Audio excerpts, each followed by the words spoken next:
Hello, Lehigh students. Hello, Ethics of Nationhood students. Dr. Mike Logan here. Welcome to week 2 of Ethics of Nationhood. Like I promised, I want to just give you a very brief video that explains the main takeaways from the Nicomachean Ethics by Aristotle, which was the reading for week 1. This is on our syllabus in the Ethics of Nation course. Now, if you say use a chat AI or something to give you a summary of books 1 and 6 from the Nicomachean Ethics by Aristotle, and it gives you a short summary of those things in a couple hundred words, you might not even see the word politics there. It might just talk about happiness and virtue and practical wisdom and things like that. But the word of Aristotle's chapters. So we're going to take a little bit of a closer look, and that's why I want to do this for is to show you or to trace something that's in the text um, that is really not so subtle at all. Um, but what Aristotle is doing in this book is he is, really creating the origins of political science right here in the. So right off the bat, Aristotle Aristotle tells us the science that studies the supreme good for man is politics, and that's right there on page 4.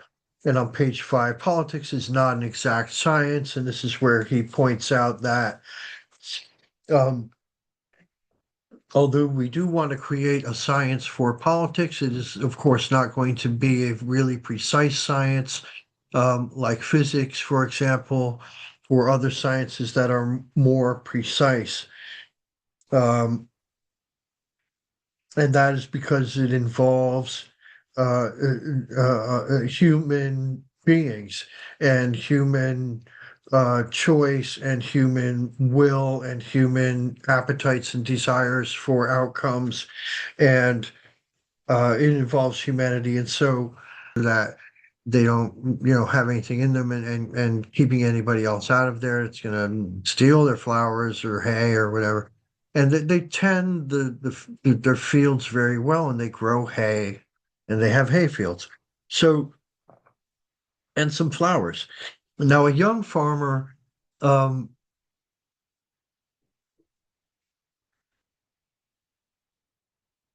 yeah, let's say a young adult farmer who has gone to school and learned a lot about science and learned a lot about the weather and learned a lot about the way things grow and learned a lot about what kinds of soil and what kinds of nutrients and what kind of fertilizer and what things that will matter to the good growth of the hay.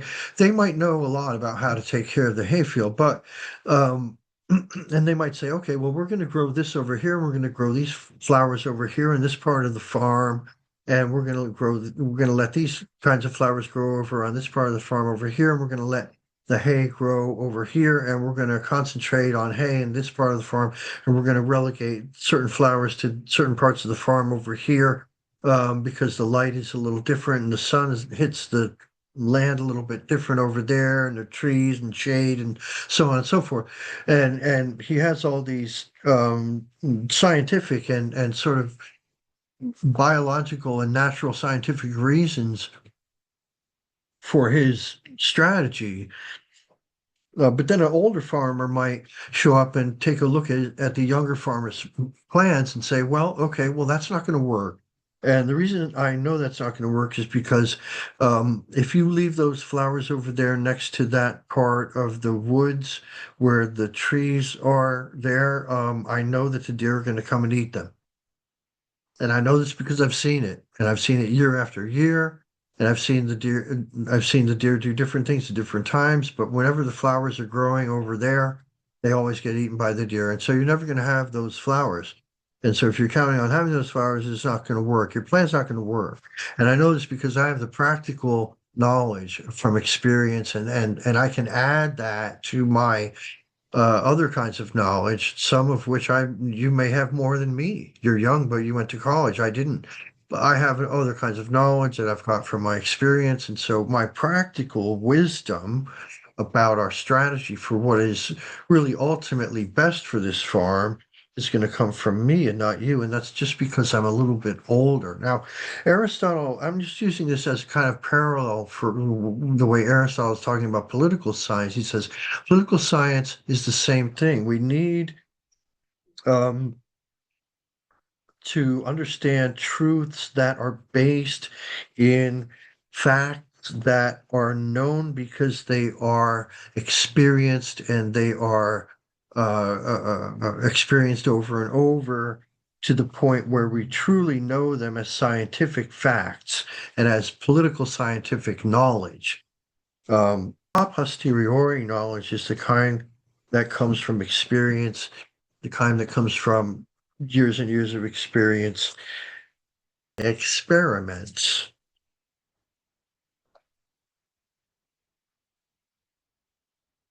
And that brings him to what he says about prudence.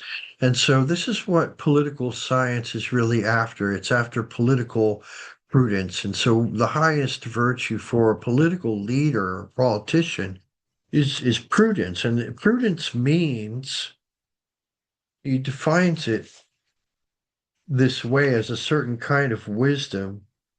Um, Prudence concerning the state has two aspects. One, which is controlling the directive, is legislative science. The other, which deals with particular circumstances, bears the name that properly belongs to both, that is political science.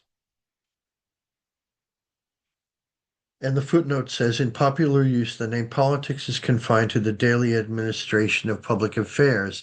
The daily administration of the particular needs on any given day in that that public sphere, the public sphere in question. Um,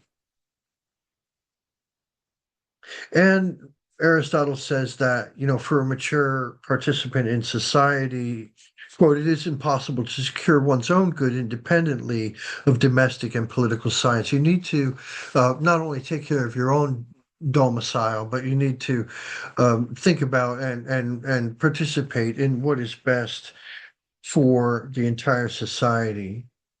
And therefore, he says, quote, the reason for this is that prudence, remember, prudence is the practical wisdom that is the best virtue for political science. Well, the reason for this need for prudence is that prudence also involves knowledge of particular fact, unquote. And that's on page 156. So prudence is knowing what the best laws should be, knowing what the best normative, moral, ethical laws should be for the society to institute and to implement and to enforce generally, so that general knowledge, that sort of abstract legal knowledge, is an important, very important part of political prudence. Um, in other words, knowing the theory, knowing the political theory is important. But let me read it again.